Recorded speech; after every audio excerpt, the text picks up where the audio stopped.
Hi friends, this is Vincent. நம்ம சேனலுக்கு உங்களை அன்புடன் வரவேற்கிறேன். நம்ம சேனல் வந்து பார்த்தீங்கன்னா, உங்களோட கெரியரை செட் பண்ணுறதுக்காக தான் இன்ஜினியரிங் கவுன்சிலிங் சொந்தமாக ஏ டு இஜெட் அப்டேட் வந்து உங்களுக்கு நம்ம கொடுத்துருக்கோம். ரெகுலராக நீங்கள் நம்ம சேனலை ஃபாலோ பண்ணிங்க அப்படின்னா, இன்ஜினியரிங் கவுன்சிலிங்கை பற்றி எந்த வித சந்தேகமும் இல்லாமல் சூப்பராக நீங்கள் வந்து ஆன்லைன் கவுன்சிலிங் வந்து அட்டன் பண்ணிடலாம்.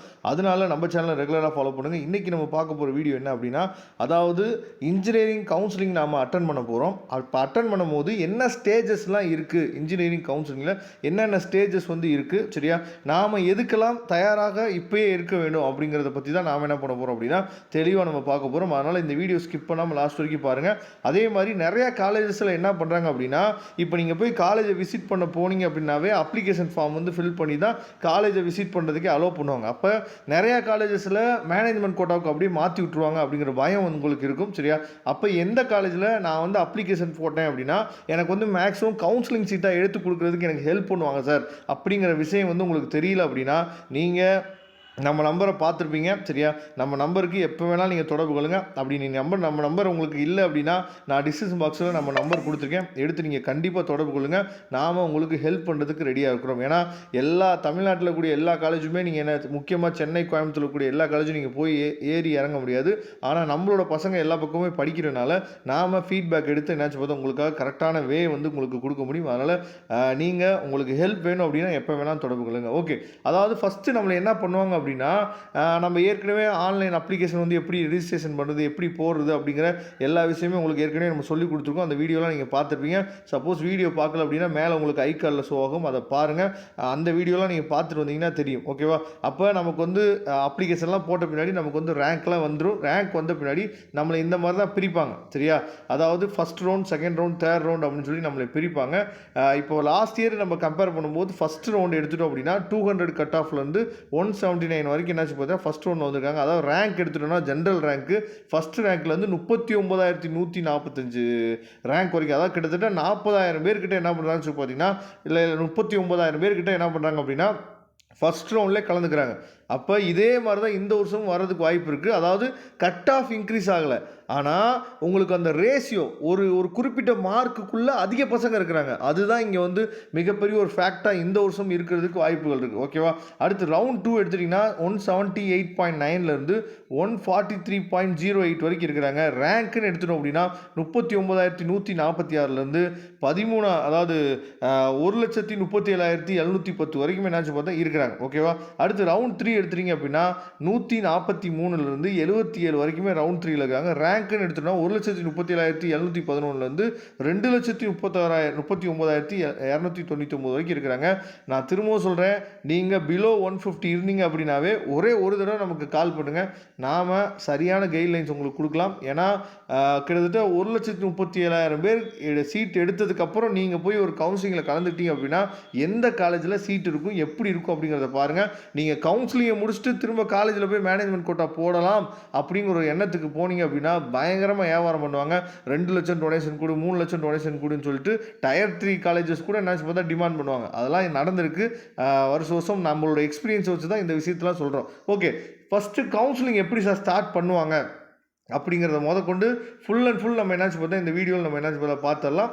ஓகே, இப்போ நீங்கள் நல்லா கவனிச்சிங்க அப்படின்னா ஃபஸ்ட்டு கவுன்சிலிங் யாருக்கு ஆரம்பிப்பாங்க அப்படின்னா ஸ்பெஷல் ரிசர்வேஷன் வித் வந்து பார்த்திங்கன்னா 7.5. அதாவது ஸ்பெஷல் ரிசர்வேஷன் சொல்லும் போது யாரெல்லாம் வருவாங்க அப்படின்னா ஸ்போர்ட்ஸ் கோட்டா, அதுக்கப்புறம் டிசபிள் பர்சன்ஸ், அதுக்கப்புறம் எக்ஸ் சர்வீஸ்மேன், இவங்க இது மூணுலேயும் வந்துட்டு அவங்க கவர்மெண்ட் ஸ்கூலில் படிச்சிருப்பாங்களே அவங்களுக்கு தான் ஃபஸ்ட்டு கவுன்சிலிங் வந்து நடக்கும், சரியா? அதாவது சாய்ஸ் ஃபில்லிங் போடுவாங்க. சாய்ஸ் ஃபில்லிங்னா என்ன அப்படிங்கிறத நம்ம அடுத்தடுத்த வீடியோவில் சொல்லுவோம். அதுக்கப்புறம் டென்டேட்டிவ் அலாட்மெண்ட் நமக்கு கிடைக்கும். அதுக்கப்புறம் டென்டேட்டிவ் அலாட்மெண்ட்டை நம்ம கன்ஃபர்மேஷன் பண்ணணும். அதுக்கப்புறம் நமக்கு ப்ரொவிஷனல் அலாட்மெண்ட் வந்து கிடச்சிடும், ஓகேவா? அப்போ ஃபஸ்ட்டு யாருக்கு கவுன்சிலிங் நடக்கும் அப்படின்னா 7.5 ரிசர்வேஷனில் ஸ்பெஷல் ரிசர்வேஷன் பார்ட்டில் வரவங்களுக்கு, ஓகேவா?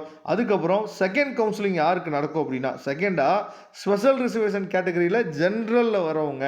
அதே மாதிரி சார் நான் வந்து 7.5 ரிசர்வேஷனில் நான் ஸ்பெஷல் கேட்டகரியில் நான் சீட் எடுத்துட்டேன், நான் ஜென்ரல்லையும் கலந்துக்கலாமா அப்படின்னு சொல்லி கேட்டிங்க அப்படின்னா கலந்துக்கலாம், பிரச்சனை இல்லை. அப்போ ஸ்பெஷல் ரிசர்வேஷன் கேட்டகரின்னு சொல்லும் போது உங்களுக்கு தெரியும் எக்ஸ் சர்வீஸ்மேன், ஸ்போர்ட்ஸ் கோட்டா, அதே மாதிரி டிசபிள் பர்சன், இவங்களாம் 7.5 ரிசர்வேஷன் கவர்மெண்ட் ஸ்கூலில் படிக்காத பசங்களுக்கு அடுத்த கவுன்சிலிங் நமக்கு நடக்கும், ஓகேவா? இதுதான் அடுத்து வந்து பார்த்திங்க அப்படின்னா நமக்கு இந்த மாதிரி நமக்கு வந்து என்னாச்சு பார்த்தா ஒரு டைம் டேபிள் வந்து நமக்கு கொடுத்துருவாங்க, சரியா?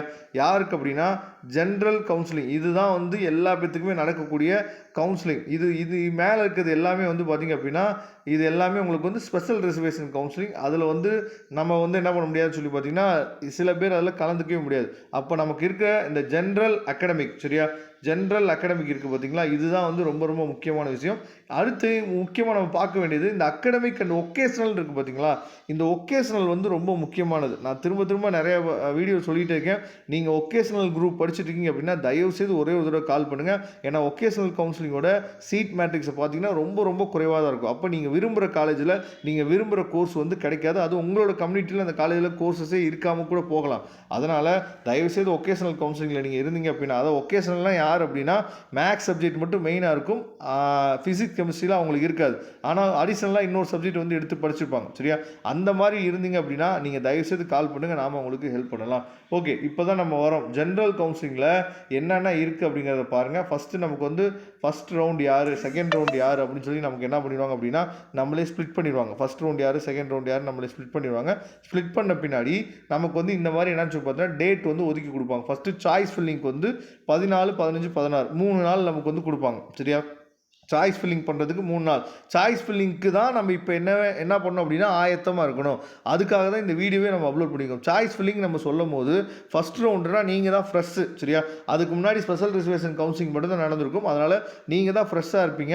அதனால் சிஇஜி கேம்பஸ், அண்ணா யூனிவர்சிட்டி சிஇஜி கேம்பஸ்லேருந்து கடைசியாக இருக்க காலேஜ் வரைக்குமே நம்ம கொடுக்கலாம். ஒரு கேம்பஸில் இப்போ சிஇஜி கேம்பஸில் கம்ப்யூட்டர் சயின்ஸ் போட்டிங்க அப்படின்னா ஈஸி உங்களால் செலக்ட் பண்ண முடியுமா முடியாதான்னு கேட்டால் செலக்ட் பண்ணலாம்.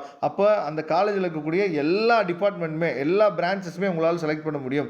இத்தனை தான் பண்ணணும் அப்படின்னு சொல்லி கிடையாது. அதே மாதிரி சாய்ஸ் ஃபில்லிங்க்கு லிமிட் எல்லாம் கிடையாது. 100 தான் பண்ணணும், 200 தான் பண்ணணும்.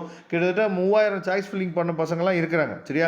அது உங்களோட விருப்பம் தான். சாய்ஸ் ஃபில்லிங் எந்த அளவுக்கு நம்ம அதிகமாக கொடுக்குறோமோ அந்த அளவுக்கு நமக்கு நாட் அலாட்டட் அப்படின்னு சொல்லி கடைசியாக கவுன்சிலிங் முடிஞ்சு வரும்போது நமக்கு ஒரு காலேஜோடு வந்துடும். நாட் அலாட்டட் வராமல் இருக்கும். அதை நம்ம பார்த்துக்கலாம் ஓகேவா?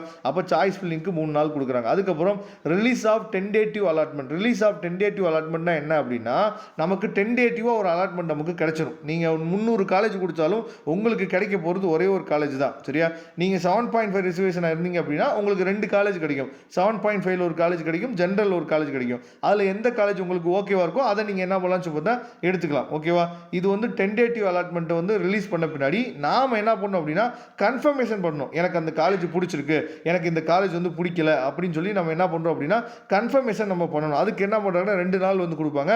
அதில் வந்து ஒரு 5 ஆப்ஷன் இருக்கும். அதில் எந்த ஆப்ஷன் நம்ம செலக்ட் பண்ணுறோமோ அதுக்கு தகுந்த மாதிரி தான் இங்கே பாருங்கள்.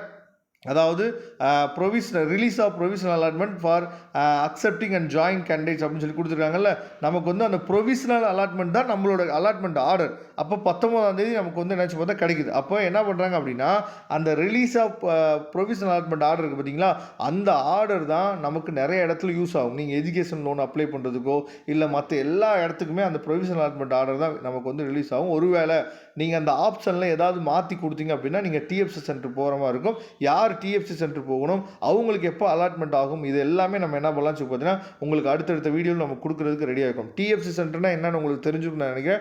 டிஎஃப்சி சென்டர்னா என்ன அப்படின்னா எல்லா பேருமே உடனே கொண்டு இப்போ தூத்துக்குடியில் இருக்கவங்களாம் அண்ணா யூனிவர்சிட்டி, சென்னையில் கூட அண்ணா யூனிவர்சிட்டியோ இல்லை வந்து நாகர்கோவில் இருக்கவங்களாம் சென்னையில் கூட அண்ணா யூனிவர்சிட்டியோ உடனேலாம் போயிட்டு வர முடியாது. அதனால தான் என்ன பண்ணுறாங்க அப்படின்னா டிஎஃப்சி சென்டர் அப்படின்னா என்ன அப்படின்னா இப்போ உங்களோட டிஸ்ட்ரிக்ட்லேயே ஒரு காலேஜ் வந்து ஒரு கவர்மெண்ட் காலேஜை அவங்க வந்து அலாட் பண்ணி வச்சுருப்பாங்க. அண்ணா யூனிவர்சிட்டியோட நோடல் சென்டர் மாதிரி அலாட் பண்ணி வச்சுருப்பாங்க. அதை தான் நம்ம என்ன சொல்கிறோம்னா டிஎஃப்சி சென்டர் அப்படின்னு நம்ம சொல்கிறோம் சரியா? இதை தெளிவாக நீங்கள் அதாவது நீங்கள் ஆன்லைன் அப்ளிகேஷன் போடும் போதே நான் அந்த ஆன்லைன் அப்ளிகேஷன் டெமோ வீடியோ போட்டிருக்கேன் பார்த்தீங்களா? அந்த இடத்துல நான் தெளிவாக சொல்லியிருப்பேன்.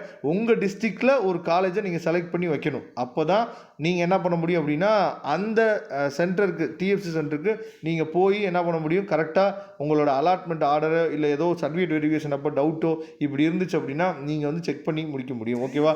அப்போ கவுன்சிலிங்கில் இருக்கக்கூடிய ஸ்டேஜஸ் எல்லாமே நீங்கள் தெளிவாக நீங்கள் பார்த்துட்டீங்கன்னு நினைக்கிறேன். அது கண்டிப்பாக வரக்கூடிய நாட்களில் உங்களுக்கு மிகப்பெரிய ஒரு ஹெல்ப்ஃபுல்லாக இருக்க போது. இன்னும் நிறையா உங்களுக்கு அதாவது எந்தெந்த டவுட்ஸ் உங்களுக்கு இருக்குது அப்படிங்கிறத கமெண்ட் பாக்ஸில் சொல்லுங்கள். அதுக்கு தகுந்த மாதிரியான வீடியோஸ் வந்து உங்களுக்கு கொடுக்குறதுக்கு நாம் ரெடியாக இருக்கிறோம். Okay friends, thank you. நம்ம நெக்ஸ்ட் வீடியோ பார்க்கலாம். அதுவரை உங்களிருந்து விடைபெறுவது உங்கள் நண்பன் வின்சென்ட். தேங்க்யூ.